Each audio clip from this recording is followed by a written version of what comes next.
வணக்கம் நண்பர்களே. இன்னைக்கு வீடியோவில் நம்ம பார்க்க போகிறது பார்த்தீங்கன்னா, நம்ம இந்தியன் ஆட்டோமொபைல் இண்டஸ்ட்ரியில் டே டு டே நிறைய கார் அண்ட் பைக்ஸ் லான்ச் ஆகிட்டு இருக்கு. நிறைய புது புது நிறுவனங்கள் வந்துட்டு இருக்கு. ஸோ அந்த மாதிரி ஒரு செக்மெண்ட்ல தான் இன்னைக்கு நம்ம ஒரு பைக் பார்க்க போகிறோம். குயிங்ஜாங் அப்படின்னு சொல்லிட்டு ஒரு சைனீஸ் கம்பெனி தான். ஸோ அவங்க பார்த்தீங்கன்னா QJ மோட்டார்ஸ் அந்த ஒரு பிராண்டில் வந்து நமக்கு ஒரு 4 பைக்ஸ் லான்ச் பண்ணியிருக்காங்க புதுசாக. இந்த பிராண்ட் பார்த்தீங்கன்னா புதுசா அப்படின்னு கேட்டிங்கன்னா பிராண்ட் நேம் வந்து புதுசு தான். பட் இவங்க ஆல்ரெடி இன்னொரு ரெண்டு ஒரு பெரிய பிராண்டோட நம்ம மார்க்கெட்ல ரன்னிங்ல தான் இருக்காங்க, பெனலி அண்ட் கீவேன்னு சொல்லிட்டு. ஸோ அதுங்களோட இன்னொரு சப் பிராண்ட் தான் இந்த QJ மோட்டார்ஸ்ங்கிறதும். ஸோ அந்த பைக்ல இருக்கக்கூடிய SRC 500 அப்படிங்கிற பைக்கை பத்தி இன்னைக்கு நம்ம பார்க்க போறோம்.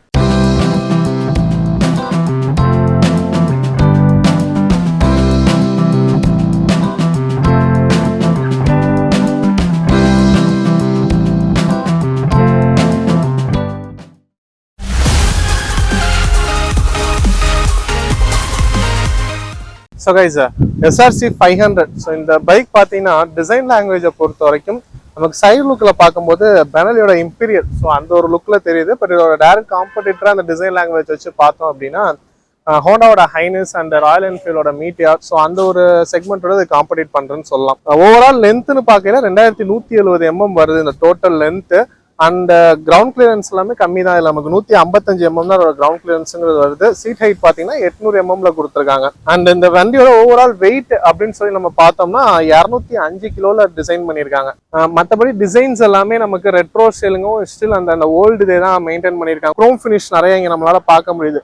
ரியர் கிராப் ஹேண்டில்ஸ் எல்லாமே பார்த்தீங்கன்னா நமக்கு இந்த சைடில் கொடுத்துருக்காங்க, எல்லாமே அந்த குரோம் ஃபினிஷில் கொடுத்துருக்காங்க. அண்ட் பாடி வந்து மோஸ்ட்லி நமக்கு ஸ்டீல்ல வராப்லேயே பாடி எல்லாமே டிசைன் பண்ணியிருக்காங்க. லைட் செட்டப்பை பொறுத்த வரைக்கும் பார்த்தீங்கன்னா நமக்கு அந்த ஒரு விண்டேஜ் ஸ்டைல இருக்கக்கூடிய இண்டிகேட்டர்ஸ் அந்த மாதிரி தான் கொடுத்துருக்காங்க. கம்ப்ளீட்லி ஹாலஜன் செட்டப் தான். பின்னாடி டெயில் லைட்டுமே நமக்கு ஹாலஜன் செட்டப்ல தான் வருது. அந்த ஒரு விண்டேஜ் ஸ்டைல தான் இதுலயுமே நமக்கு டிசைன்ஸ் எல்லாமே கொடுத்துருக்காங்க. ஃபியூயல் டேங்கை பொறுத்த வரைக்கும் நமக்கு 15.5 லிட்டர் கொடுத்துருக்காங்க. ஸோ இந்த இடத்துல மைலேஜை பத்தி கேட்பீங்க எல்லாமே, இதுக்கான அஃபிஷியல் மைலேஜ் நமக்கு வரல. ஸோ 500cc அப்படிங்கும் போது இது ரிவர்ஸ் தான் என்ன ஒரு மைலேஜ் கொடுக்குறோம் அந்த ஒரு மைலேஜ் கேட்டகரி தான் நம்ம இதுலயும் எக்ஸ்பெக்ட் பண்ணலாம். ஸோ அதனோட ஹேண்டில் பார்ஸ் பார்த்தீங்கன்னா நமக்கு வந்து ஒரு ஸ்ட்ரைட்டான டியூப்லர் ஹேண்டில் பார்ஸ் கொடுத்துருக்காங்க. நல்லா ஒய்டா இருக்கு. உட்கார பொசிஷனே பார்த்தீங்கன்னா நம்ம அந்த கம்பீரமா ஸ்ட்ரைட்டா உட்கார மாதிரி இருக்கு. நமக்கு சுவிச்சஸ் எல்லாமே நமக்கு நார்மலா வரக்கூடிய சுவிச்சஸ் தான். சுவிச்சஸ் குவாலிட்டி கொஞ்சம் நல்லாவே இருக்கு. நீங்க பாத்தீங்கன்னா நமக்கு பிரேக் வந்து அட்ஜஸ்டபிள் லிவராகவும் கொடுத்துருக்காங்க. இன்ஸ்ட்ருமெண்ட் கிளஸ்டர் பொறுத்த வரைக்கும் இல்லை நமக்கு டபுள் இதாக வர மாதிரி தான் கொடுத்துருக்காங்க. ஃபுல்லாவே டிஜிட்டல் இன்ஸ்ட்ருமெண்ட் கிளஸ்டர் தான் இது.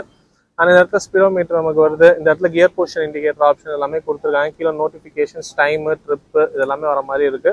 ஃபியூல் இண்டிகேட்டர் எல்லாமே இந்த சைடு கொடுத்துருக்காங்க. ஸோ இந்த பார்க்கும்போது ராயல் என்ஃபீல்டில் தான் நமக்கு மீட்டியாரில் வர மாதிரி இருக்கு. பழைய டண்டர் பேரில் கூட இந்த மாதிரி எல்லாமே கொடுத்துருப்பாங்க. ஸோ அந்த மாதிரி ஒரு ஸ்டைல் லுக்கில் இது அப்படியே கொடுத்துருக்காங்க. இது வந்து இம்பீரியர்லேயே பார்த்தீங்கன்னாலும் அந்த டபுள் தான் இருக்கும். பட் அது அனலாக்ல இருக்கும். இது கம்ப்ளீட்டாக டிஜிட்டலில் கொடுத்துருக்காங்க. முன்னாடியே சொன்னபடி இதோட சீட் ஹைட் பார்த்தீங்கன்னா 800 mm தான் கொடுத்துருக்காங்க.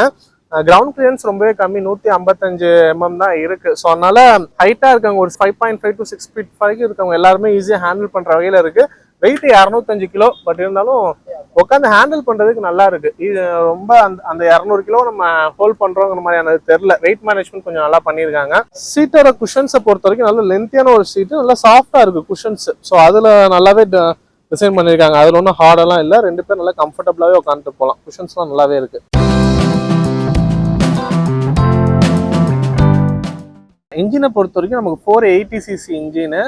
இது ப்ரொடியூஸ் பண்ணக்கூடிய பவர்னு பார்க்கையில 25.2 PS ஆஃப் பவரும் 36 Nm ஆஃப் டார்க்கும் நமக்கு ப்ரொடியூஸ் பண்ணுது. டிரான்ஸ்மிஷனை பொறுத்த வரைக்கும் நமக்கு 5 speed manual transmission. Cooling system வந்து ஏர் கூல்டு இன்ஜின் தான் இது. மற்றபடி பிரேக்கிங்கை பொறுத்த வரைக்கும் அபவுட் 200cc இது. ஸோ அதனால கம்ப்ளீட்டாக டூயல் சேனல் ABSல கொடுத்துருக்காங்க. அது போக ஃப்ரண்ட் டிஸ்க் பொறுத்த வரைக்கும் நமக்கு 300 mm வருது. ரியர் டிஸ்க் வந்து 240 mm கொடுத்துருக்காங்க. பிரேக்கிங் வந்து ஓகேவா இருக்கு. இன்னுமே கொஞ்சம் ஒரு பஞ்சான பிரேக்கிங்கா இருந்தா நல்லா இருக்கும்னு தோணுச்சு. வீல்ஸ் எல்லாமே அலாய்ஸ்ல தான் வந்திருக்கு. ஃப்ரண்ட்ல வந்து 19 செக்ஷன் வீல்ஸும் பின்னாடி வந்து 18 செக்ஷன் வீல்ஸும் கொடுத்துருக்காங்க. டயர் ப்ரொஃபைலை பொறுத்த வரைக்கும் ஃப்ரண்ட்ல 100/90 செக்ஷன் டயர்ஸும், ரியர்ல வந்து 130/80 செக்ஷன் டயர்ஸும் கொடுத்துருக்காங்க. சஸ்பென்ஷன் செட்டப்பை பொறுத்த வரைக்கும் ஃப்ரண்ட்ல வந்து டெலஸ்கோபிக்கும், ரியர்ல வந்து telescopic coil spring oil damper சஸ்பென்ஷனும் கொடுத்துருக்காங்க. ஸோ இதில் பார்த்தாலே உங்களுக்கு தெரியும், எக்ஸாஸ்ட் நோட் வந்து நல்ல ஒரு பெரிய லாங் டியூப் எக்ஸாஸ்ட் கொடுத்துருக்காங்க. எக்ஸாஸ்ட் நோட் நல்லாவே இருக்கு. ஸோ ஸ்டார்டிங்லேயே நீங்கள் கேட்டிருப்பீங்க, முதல்ல வேணா திரும்ப போடுறேன், கேட்டு பாருங்க.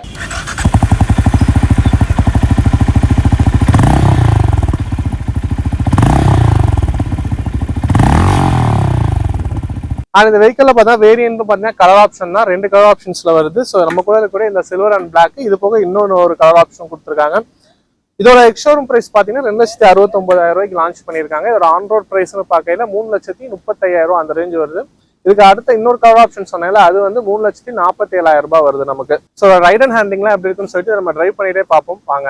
ரைட் அண்ட் ஹேண்ட்லிங்கை பொறுத்த வரைக்கும் வண்டி ஓட்டுறதுக்கு நல்லாவே இருக்கு. இன்ஜினோட ரிஃபைன்மெண்ட்டும் சரி, எக்ஸாஸ்ட் நோட்டோட டம்ப் எல்லாமே ரொம்பவே சூப்பர்பா இருக்குன்னு தான் சொல்லுவேன். ஸோ நமக்கு ஃபர்ஸ்ட் கியர்லாம் பிக்கப் ரொம்பவே நல்லா இருக்கு. அண்ட் இது பார்த்தீங்கன்னா ஒரு 500cc air cooled engine. So ஹீட்டுங்கிறது கண்டிப்பாக இருக்க தான் செய்யுது, பட் மேனேஜபிள். நமக்கு எப்படி கிளாசிக் 500 இருந்துச்சோ ஸோ அந்த மாதிரி தான் இந்த வெஹிக்கிளும் இருக்கு. இந்த வண்டியோட வெயிட் மேனேஜ்மெண்ட் ரொம்பவே நல்லா பண்ணியிருக்காங்க. ஸோ அதனால ஹேண்ட்லிங்லாம் ரொம்பவே நல்லா இருக்கு. அதனால சிட்டிக்குள்ளேயே நம்மளால ஈஸியாகவே ஓட்ட முடியும். சஸ்பென்ஷன் செட்டப்லாம் நல்லா தான் இருக்கு. பிரேக்கிங் மட்டும் இன்னுமே கொஞ்சம் பஞ்சியா இருந்திருக்கலாம்னு சொல்லிட்டு நினைச்சேன். இந்த வெஹிக்கோட டாப் ஸ்பீட்னு பார்த்தீங்கன்னா 145 வரைக்கும் போகும்னு சொல்றாங்க. ஸோ நமக்கு ஒரு சடன் பிரேக்லையும் வண்டி ஸ்டெடியா தான் இருக்கு, பட் வண்டி ஸ்டாப் ஆகிற தூரம் கொஞ்சம் ஜாஸ்தியாக எடுத்துக்கிற மாதிரி தான் தெரியுது. ஸோ இதுலேயே பார்த்தீங்கன்னா SRC 250 ஒரு மாடல் இருக்கு. அது பார்த்தீங்கன்னா நமக்கு ட்வின் சிலிண்டர் ஆப்ஷனில் கொடுக்குறாங்க. ஸோ அதோட ரிவ்யூவும் கூடிய சீக்கிரம் நம்ம சேனலில் வருது. ஸோ மறக்காம சேனலை சப்ஸ்கிரைப் பண்ணி பெல் நோட்டிஃபிகேஷன் ப்ரெஸ் பண்ணி வச்சுக்கோங்க. ஸோ கைஸ் டிரைவ் வீடியோ எல்லாமே பார்த்துருப்பீங்க. ஸோ ஒரு 3.5 lakhs பட்ஜெட்ல பைக் எடுக்க போறவங்களுக்கு அதுவே நிறையவே ஆப்ஷன் இருக்கு. பட் QJல இருந்து இந்த மாதிரி ஒரு 500cc வெஹிக்கிள் லான்ச் பண்ணியிருக்காங்கன்னு சொல்லிட்டு உங்களுக்கு சொல்றதுக்காக தான் இந்த வீடியோ. ஸோ மற்ற வெஹிக்கிள் எடுக்க போறவங்க இந்த வெஹிக்கிளையுமே ஒரு டெஸ்ட் ட்ரைவ் பண்ணி பாருங்க. கண்டிப்பா உங்களுக்கு இந்த வண்டி பிடிக்கிறதுக்கான வாய்ப்புகள் நிறையவே இருக்கு. ஏன்னா இதோட டிசைன், ஸ்டைலிங் அண்ட் இதோட பெர்ஃபார்மன்ஸும் சொல்லிட்டு சில பேருக்கு பிடிக்கும். அண்ட் இந்த வீடியோ பத்தின கருத்துக்களை மறக்காம கமெண்ட்ல லீவ் பண்ணுங்க. இன்னொரு வீடியோ சந்திக்கிறேன். நன்றி.